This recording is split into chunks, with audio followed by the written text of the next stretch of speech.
وبركاته. ازيكم عاملين ايه؟ يا رب كلكم تبقوا بخير وسعادة وهنا. موضوع زراعة الشعر الطبيعي. احنا طبعا دايما بنطلع نتكلم ونقول لكم الحقائق ونقول لكم الحاجات اللي بتحصل في العملية. وكمان يعني آه، تطورات العملية ايه، وطبعا مراحل العملية دي اهم حاجة احنا بنطلع نتكلم فيها دايما. ان العملية بتتعمل على كذا مرحلة، والمراحل اللي بتتعمل بيها العملية. طبعا كلكم ملمين بالموضوع، وكلكم عارفين ان زراعة الشعر الطبيعي هي من اهم عمليات التجميل، ومن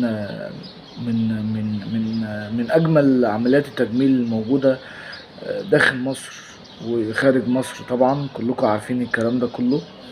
واللي بيعمل عملية طبعا بيبقى عايز يبقى ملم بكل، يعني اللي بيعمل عملية بيبقى ملم بكل مواضيعها، وملم بأحداثها، وملم بكل حاجة. طيب عملية زراعة الشعر دي ليه بتتكلف المبالغ اللي احنا بنسمعها؟ ليه بتتكلف المبالغ دي؟ لأن هي عملية بتعتمد على تقنية ونظافة، بتعتمد على كواليتي عالي، بتعتمد على تركيز خاص جدا طول الوقت، طول الست ساعات اللي انت بتبقى قاعد بتعمل فيها العملية، من 6 ل8 ساعات. بتبقى عايز تطلع افضل كواليتي للعملية، وافضل نتائج للعملية خلال الجلسة وبعد الجلسة يعني. طبعا عملية زراعة الشعر هي شغل شاغل جميع المهتمين بموضوع الزراعة، والناس اللي هي بتهتم بالشكل العام بتاعها. طبعا يعني آه، في كتير من الناس بيهتموا بمظهرهم. في اكتر من فئة طبعا مهتمة بزراعة الشعر والمنظر الخاص. ناس كونكشن في شركات وفنانين وطبعا يعني في بعض الناس او معظم الناس كده من فئات معينة مهتمة بزراعة الشعر الطبيعي، وفي ناس مش مهتمة يعني بزراعة الشعر الطبيعي. عندنا احنا البيبول اورث، جميع الناس اللي بتشتغل في امام كاميرا طبعا بتبقى مهتمة بالموضوع ده. تمام. طيب انا عندي كم حد سألني في موضوع الخوف من العملية يعني. في ناس بتخاف من العملية كنتائج، وفي ناس تانية بتخاف من العملية كألم.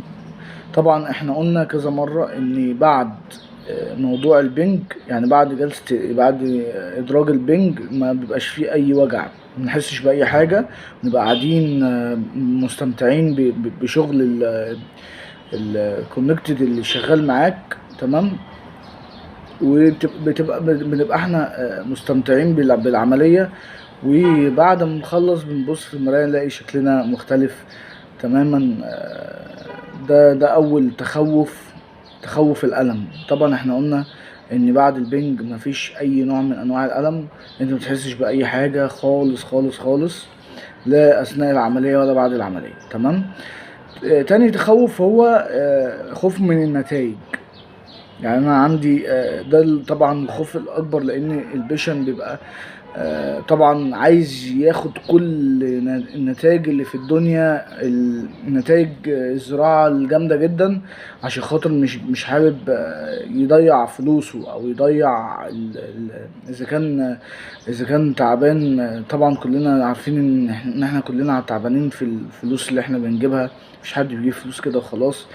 ف يعني معظم في فئة كده بتقول لك انا خايف على المبلغ اللي انا هصرفه، وفي فئة تانية طبعا ما بيشغلهاش المبالغ على قد ما هي عايزة تاخد نتائج كويسة يعني. وانا من الناس دي يعني بصراحة. يعني انا بشجع الفكرة دي، ان انت حتى لو انت مش خايف على فلوسك، فانت خايف تاخد نتيجة مش كويسة وبعدين ترجع تاني تعمل عملية تاني. فاحنا بنختصر الكلام ده كله، وطبعا بندرس حالتك قبل العملية، وبنكشف قبل العملية عليك، بنشوفك محتاج كام بصيلة، بنشوفك مؤهل للعملية ولا لأ. بنعمل لك كل الفحوصات والتحاليل المطلوبة قبل العملية عشان خاطر تبقى مؤهل للعملية. طبعا في أكتر من حد جالي قال لي أنا هعمل عملية وخلاص، اتفقنا العملية هتبقى يوم كذا والكشف هيبقى يوم كذا. طبعا بعد الكشف اكتشفنا ان هو عنده نسبة سيولة كبيرة، فما ينفعش ان هو يعمل عملية، لان ده طبعا بيبقى في عالم الزراعة بيبقى منتبه للخطر شوية، يعني ان احنا ما ينفعش يبقى عنده نسبة سيولة جامدة ونعمل له العملية يعني. فاحنا بنعمل كل الدايركت اللي المفروض نعمله يعني في العملية، وهو الكشف الطبي اولا والتحاليل الطبية، عشان خاطر لو في اي بروبلم في الموضوع نبقى احنا تجنبنا الحادث ده يعني. تمام. فانا عايز اقول ان زراعة الشعر طبيعي لازم تكون في ايد كويسة، وتكون في كونكتد كويس شغال معاك، في تيم كويس شغال معاك، عشان خاطر نقدر نطلع نتائج كويسة يعني في الاخر خالص. طيب مراحل العملية ايه؟ احنا قلنا ان هي 3 مراحل. مرحلة زرع اولا طبعا، ومرحلة تساقط، وبعد كده مرحلة انبات. ما بين كل فترة ايه يعني، مثلا ممكن ناخد 4 شهور، من اول الشهر الاول لغاية الشهر الثالث تساقط. بعد الشهر الرابع ان شاء الله دي مرحلة الانبات، لغاية الشهر السادس دي بتبقى مرحلة انبات، لغاية الشهر الثامن تبقى انت واخد نص نتيجة. بعد سنة ان شاء الله بتاخد، بعد سنة و3 شهور او سنة و8 شهور تبقى انت خدت نتيجتك كاملة متكاملة. طيب في ناس بتيجي طبعا تزرع مرحلتين، اللي هي مرحلة بيبقى هو نوع صلع معين كده، بيبقى المرحلة الرابعة او الخامسة مثلا، وفي عنده منطقة التاج المعرضة للصلع. انا كدكتور عندي كواليتي عالي او دكتور فاهم في الموضوع، انا مش هاخد لك من منطقة الصلع اللي هي معرضة للصلع اللي هي منطقة التاج، استحالة ان انا اخد منها. دايما باخد من المناطق الغير معرضة للصلع اللي هي بتبقى طول العمر الحمد لله موجودة، اللي هي المنطقة دي كلها، اللي هي المنطقة الخلفية منطقة الجوانب دي اللي بتتحدد في العملية، بناخد منها دي الغير معرضة للصلع. لكن منطقة التاج ما ينفعش، حتى لو فيها شعر تقيل ما ينفعش اخد منها، لان المنطقة دي معرضة للصلع. طيب ايه اللي يعني بيميز مركز عن التاني؟